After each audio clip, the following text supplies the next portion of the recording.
Pues tenemos con nosotros a don Jesús Laínz, bien conocido de nuestros oyentes, porque, entre otras cosas, es colaborador de Libertad Digital, donde ha publicado numerosos y excelentes artículos, sobre todo hablando del problema de los nacionalismos, especialmente el vasco y el catalán. No solo de eso, pero esa es una de sus áreas de especialidad. Muy buenos días, don Jesús. Buenos días, ¿qué tal? Hoy le tenemos con nosotros pues para hablar del libro que acaba de sacar, que tiene un título de lo más sugerente: El privilegio catalán, 300 años de negocio de la burguesía catalana. Efectivamente, es un título en el que he pretendido resumir el contenido del libro, por supuesto, y sobre todo dar una respuesta ya desde el mismo título a la España nos roba, que es el eje central de, por lo menos de los últimos 6-7 años del separatismo catalán, ¿no? Y entonces en este libro lo que he intentado demostrar es justamente lo contrario, que España nos paga.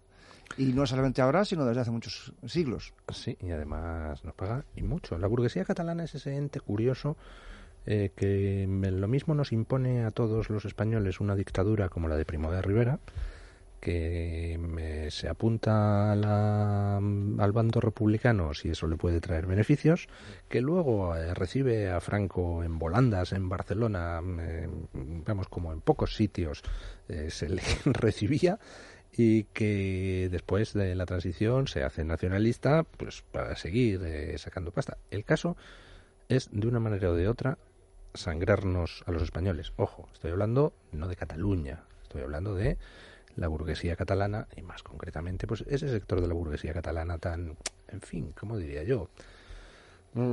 Dúctil. ¿Se acuerda usted de aquel anuncio que decía "Be water, my friend"? Sé agua, querido amigo. Pues eso, son agua, son lo que haga falta en cada momento para seguir con el negocio, ¿no? Sí, yo creo que la definición más adecuada para esta burguesía catalana es la burguesía apátrida, ¿no? El dinero no tiene patria. Y en este caso es evidente, porque efectivamente, como muy bien ha señalado, fue la que financió, la que trajo en volandas la dictadura de Primo de Rivera. Cambó fue uno de los principales aportadores de dinero, medios y personas para el 18 de julio. Y si nos vamos un poquito hacia atrás, al siglo XIX, nos encontramos, y es uno de los ejes del libro precisamente, con que las mismas entidades, las mismas personas, cuando digo entidades me estoy refiriendo sobre todo al fomento del trabajo nacional, aunque no solo, ¿no? Pero decir, el Instituto Agrícola San Isidro de Barcelona, el Ateneo de Barcelona, todas las asociaciones y entidades empresariales catalanas del siglo XIX que tan potentes fueron las entidades y las personas, como digo, más belicistas, más imperialistas, más colonialistas, que más empujaban a los gobiernos españoles a mandar soldados y a invertir dinero a Cuba y Filipinas. Eran los que, por supuesto, financiaban con su propio dinero los tercios de voluntarios catalanes para que fueran a dar la sangre por la patria y por su dinero, no el de los voluntarios, sino el de los burgueses. Y luego, curiosamente, esas mismas personas, esas mismas entidades son las que en el 98, con días de distancia, pasan del discurso españolista, acérrimo, cuartelero, belicista, imperialista, tremendo, pasan a el separatismo. En días, las mismas personas, las mismas entidades. Y este es uno de los acontecimientos de la historia de España más vergonzosos y más y que mejor explican la España de hoy. Es decir, sin ese cambio de agujas tremendo de la burguesía catalana y de la vasca, pero sobre todo y en primer lugar de la catalana, no se entiende la España del siglo XX. Hablaba usted de lo de la España en roba y decía que la cosa es más bien al revés. Y recordemos, pues, uno de los mayores expolios, que fue precisamente todo el tema de las tasas a la industria textil. Tasas que se impusieron desde el gobierno español a instancias de la burguesía catalana y que básicamente hacían que todos los españoles tuviéramos que comprar los textiles a precio mucho más caro en vez de importarlo más barato del exterior, para así financiar a la industria catalana, a la burguesía catalana, ¿no? Sí, hay una frase interesantísima del egregio literato francés Stendhal, que en 1837 se dio un garbeo por el norte de España, estuvo unos cuantos meses en Cataluña, y escribió en su libro de viajes que hizo al respecto que curiosa gente estos catalanes que aspiran a que por existir en el mundo una Cataluña, todos los españoles del resto de las provincias estén obligados a comprar los paños catalanes que son más caros y peores que los ingleses para poder hacer que la industria textil catalana sobreviva. Y esta es la cuestión del arancel, ¿no? Es decir, del sobreprecio que todos los españoles se han visto obligados a pagar durante más de 2 siglos a la industria catalana porque era la más pujante, evidentemente, en el siglo XIX, un siglo XIX caracterizado en España por la debilidad de la industria, y entonces la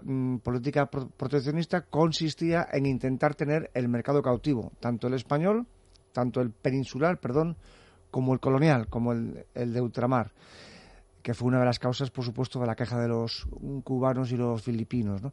Y entonces, ese sobrecoste, es decir, ese dinero de más que tuvieron que pagar muchas generaciones de españoles a lo largo de más de 2 siglos, lo ha calculado el economista catalán, por cierto. Hay que subrayar el hecho de que Gabriel Tortella es un egregio economista catalán que, junto con otros coautores del libro Cataluña en España, ahora mismo se me ha ido el título, perdonen ustedes, Cataluña en España es un estudio, digamos, de la historia económica de Cataluña en España.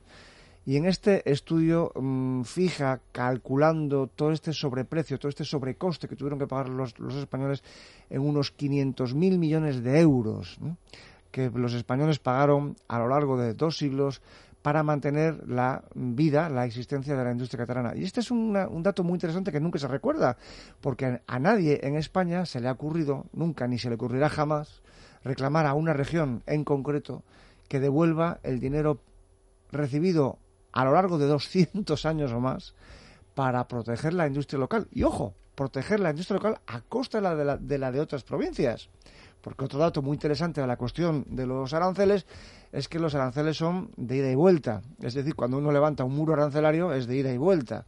De manera que protege a la industria nacional haciendo más caros los productos de fuera, pero a los exportadores se lo pone muy difícil. Los mata, claro. Por ejemplo, los valencianos mantuvieron una lucha secular contra los catalanes por ese dato.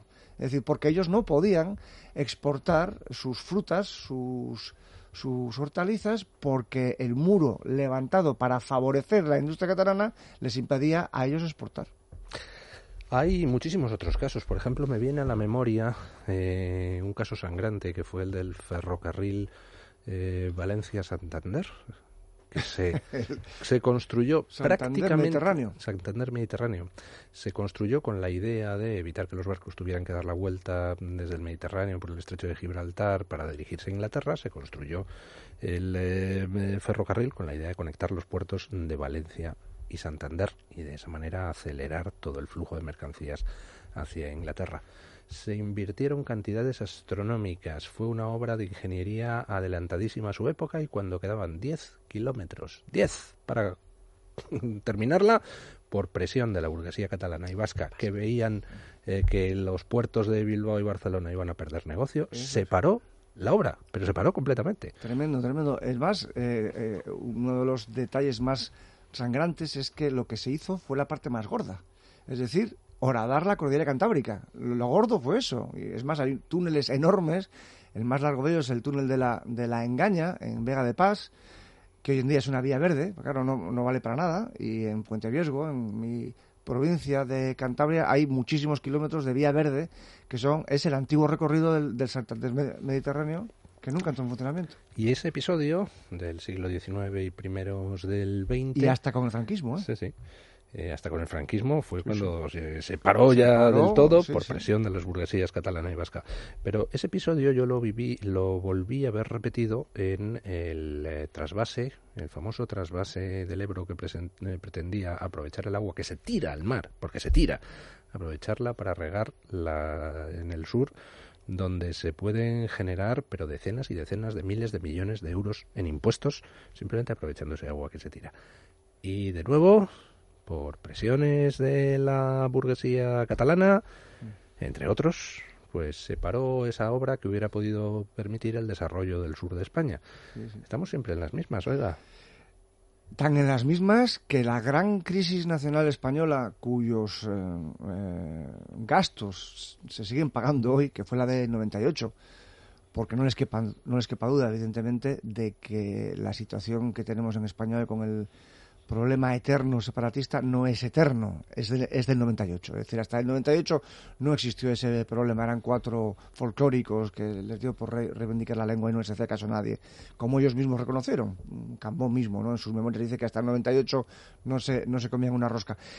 La gran culpable del 98, la gran culpable de la rebelión cubana fue la burguesía catalana. En concreto, hombre, no es tan sencillo como eso, hubo muchos factores, ¿no? El expansionismo yanqui, evidentemente, la debilidad militar y la debilidad económica y, en cierto modo, la corrupción política de la España de esa época. Pero el factor más importante fue la negativa por parte de los industriales catalanes de conceder por parte de los catalanes a conceder a los cubanos la menor autonomía administrativa y política y la posibilidad de comerciar con quien le diera la gana, porque ellos, claro, no podían vender todo el azúcar que producían a la península, porque no lo podíamos consumir los peninsulares, y se lo querían vender a los yanquis, como es lógico, que era un mercado enorme que tienen al lado, y no lo podían hacer por la política arancelaria del gobierno español.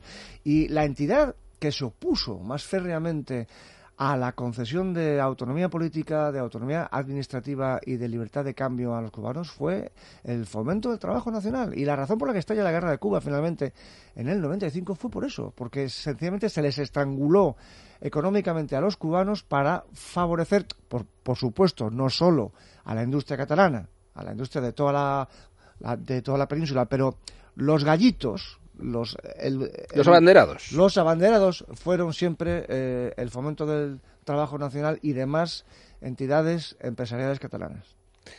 En fin, don Jesús, pues un tema interesantísimo. Les repito los datos del libro.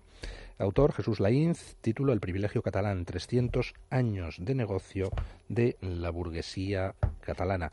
El prólogo es de Josep Ramón Bosch y la editorial Ediciones Encuentro. Muchísimas gracias. Bueno, nada, muchas gracias. Adiós.